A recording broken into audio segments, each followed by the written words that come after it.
Hey guys, John here, Vapor Hunting Technologies. Want you guys to know that coming up soon in October, we will be attending the Barber Vintage Festival, something that is near and dear to my heart over all the many years of doing business now. We will be in the fan zone. We will have a very large tent set up there that you guys could come out and demo equipment.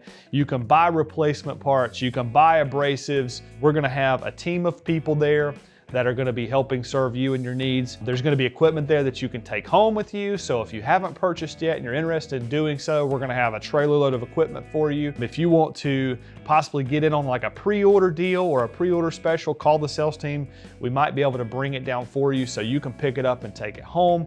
But we're really excited about this year at Barber, especially me. I haven't been in about a year or two. Back when I started the company, I think it was 2012 or 13, I showed up at Barber, just walking the show, and we spent like 50 bucks on a hotel room. We didn't have a business started. We didn't have anything, and we were just trying to feel out who was interested or who knew about the process. Well, come to find out, all the people that we talked to, nobody had a clue about what we were talking about, and pretty much everybody brushed us off. But that's what really started this entire Barber Vintage Festival journey, and we're really excited to show up again for like the 7th or 8th time, I think, since we've been heading to Barber. But if you guys have a need or you're ready to show up and demo, we're gonna be there. We're gonna have at least 5 to 7 machines that are gonna be running, so you can try them out and figure out what product works best for you. But we look forward to seeing you guys there. And as always, thanks for watching.